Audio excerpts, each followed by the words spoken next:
Hi, Ship2Shore team, coming to you from the beautiful Serenade of the Seas. We just finished our first Ship2Shore webinar of 2024. And if you have not already heard, we are reading the book Atomic Habits. Check your email if you're on our email list, message us here if you are not, and we'll send you the links to know where to listen to the book.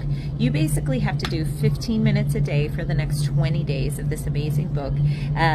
And if you miss a webinar today, you can listen to it on Friday on our YouTube channel. And then we are going to have another webinar on January 31st, where we're going to talk through what you thought of the book and how we're going to implement this into our lives. It is really, truly, James's Clear's book is about not setting goals, but establishing habits that are achievable, that you can maintain. A goal is one of these big, lofty things that we throw out there and we say, oh, I want to lose 25 pounds in the next 30 days. And a habit is, I want to be a healthy person. I want to eat vegetables at every meal. I want to. It's about creating things that will really, truly transform your life, and you'll have exponential results. So take a listen if you missed this week, and join us on this fun book reading adventure. So here we are with chapter number 2 with Atomic Habits by James Clear. A very good chapter where the author goes about talking about the 3 layers in behavioral change. There's a change in the outcomes, a change in the processes, and a change in the identity. And pretty much we have it all wrong, the way that we've all been doing it and the way that I've been doing it, and most people that I know and surround myself with. We're always trying to change the outcome. We're trying to focus on losing weight, like Barbara has mentioned in the previous videos. We're trying to focus on reading a book. So rather than focusing on the process, it's not even which is the middle layer. We really have to focus and dive deep into the main core of it, which is the identity. And it's really becoming a healthier person, becoming a reader, becoming a runner. It's really going deep down into changing pretty much your DNA and decoding it all over again. The 3 layers that I mentioned, it's a simple two steps process that takes place in how to do it. And 1 is really just deciding the type of person that we wish to become. And 2 is proving it to ourselves with small wins. And it's always celebrating the small wins, not the big ones that we always try to aim for and try to end up sabotaging everything at the end, but really the small wins where we can take our wins and celebrate them as the progress develops and the path before us. The real reason that habits matter, it's not because they can get you better results, although they can do that, but it's also because they can change the beliefs about ourselves. And by changing the beliefs about ourselves, really, it's our thoughts and our beliefs what keep on making us changing into the person that we wish to become. So in a nutshell, it goes on to mention that the most effective way to change our habits is not to focus on what we want to achieve, but rather on who we want to become.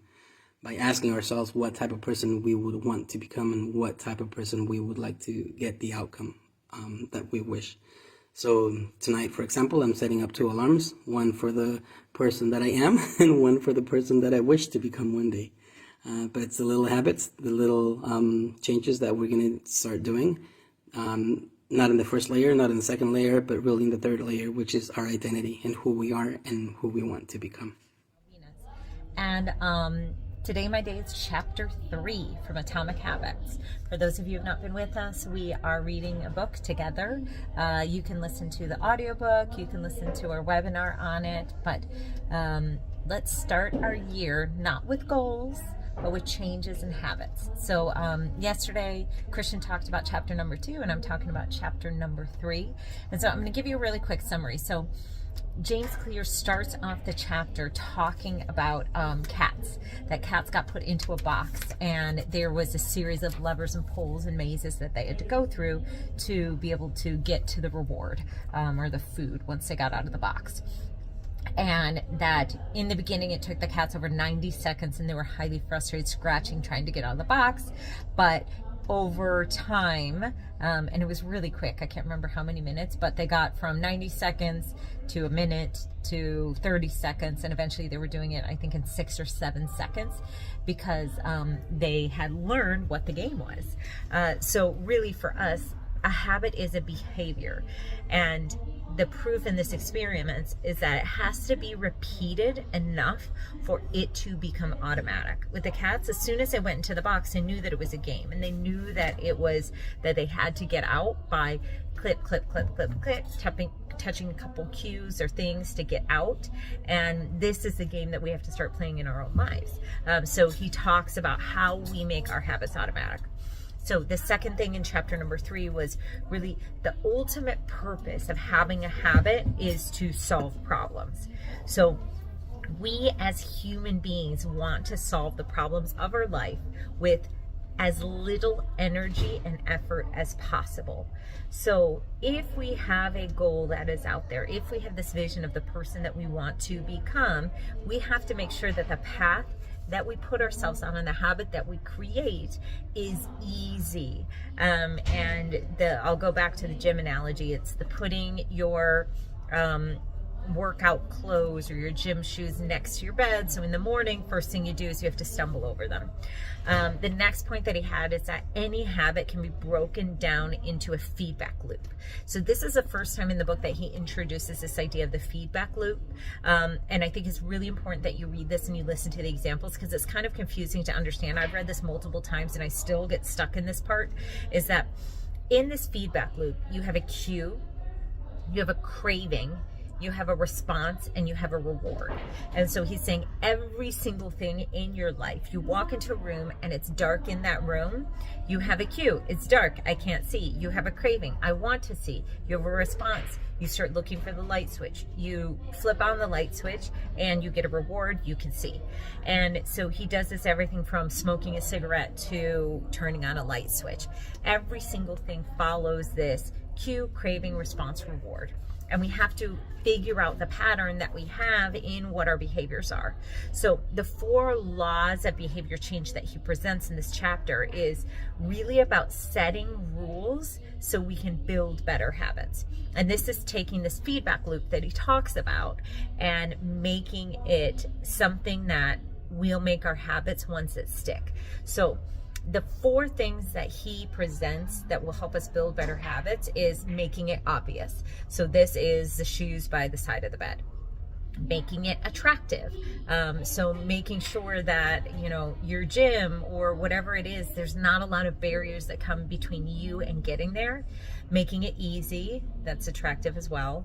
And like attractive, I guess, would be make sure your gym is a place that you like and there's people there that you like, and you enjoy it and you understand how to use the equipment, all that. Make it easy. It's close proximity to your house, whatever those barriers that would be that would prevent you from getting there. And then make it satisfying. So knowing that you really do love going to the gym. And one of the tricks that I use is I recorded myself after I went to the gym once, and it was just how, that adrenaline that you feel after you run or you work out and you feel like you're on cloud nine. I was like, Barbara, I'm just recording this to remind you what it feels like and why we go to the gym. And so when I don't want to go to the gym, I pull out that recording and I hit play to remind myself how satisfying it is. And then the other side, which he doesn't have in his summary, he does a really good summary at the end of the book, and that's where I pulled these points from, not the end of the book, the end of each chapter, is if you want to remove a habit, what are the things that you need? So he says, make it invisible. So back to our webinar, this is me talking about not buying the ice cream or hiding the ice cream in the rear part of your fridge, making it unattractive, making it difficult, or making it unsatisfying. So if there's a habit that you want to remove, make sure that you're ticking all of those boxes. Don't buy the cigarettes. If you do buy the cigarettes, make sure that they're the worst, grossest, or it's at the farthest away store. If I want to buy cigarettes, I got to drive 30 minutes to get the cigarettes. Making it difficult, same thing. Our last one is making it unsatisfying, is saying that every time you smoke a cigarette, you have to text your mom and tell her your support group, your coaching group. So this is a quick summary on the chapter. Please make sure you guys take a minute to read it. It literally, I think it takes about 15 minutes to read this chapter. So take a moment and let me know in the comments what you think. Hi, Ship2Shore team. So today's chapter talks about the man who didn't look right. And it's about people and us having trouble determining how to rate a particular habits. It's pretty much labeling the good ones and separating them from the bad ones, seeing where we stand. Pretty much in a nutshell is how to determine if we have a particularly good or bad habit is asking ourselves with any one of those habits is asking ourselves if that behavior helps us become the person that we wish to become, or does that habit cast a vote against the desired identity. So again, going into the identity as a means of changing from the core, from the inside out. With enough practice, it says that brain will start picking up the cues to predict certain outcomes without consciously thinking about it. And with this, I can think of some, because if you think about it generally, it's kind of hard to pinpoint habits in your life. But also, if you think about the times that we're driving, so many times I'll be driving and not knowing how I got from one place to another. And once I reach my destination, I'll be like, wait a second, how did I get here? And then you just realize that your brain is doing it automatically. You're shifting gear, whether you're driving stick, or you're just stopping at every stop sign and following. I'm hoping I'm following all the traffic rules as I drive. But at the end of the day, you get there safely, and it's I'm in awe and I'm in shock that I got from one point to another without even paying attention because I was thinking about something else. So it's just the things that our habits become automatic, and it just goes to show that we stop paying attention to what we're doing. The process and behavior of change is always starting with awareness. So this chapter goes into saying that we need to be aware of the habits before we can change them. Point and calling raises the level of awareness from a non-conscious habit to a more conscious level by verbalizing our actions. So let's get on to it.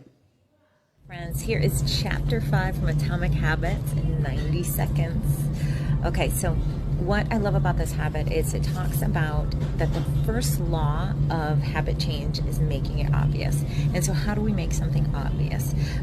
What they found in many studies, and it was 91% chance, that if you specify what time and what location you're going to do that habit, like exercising, like reading more.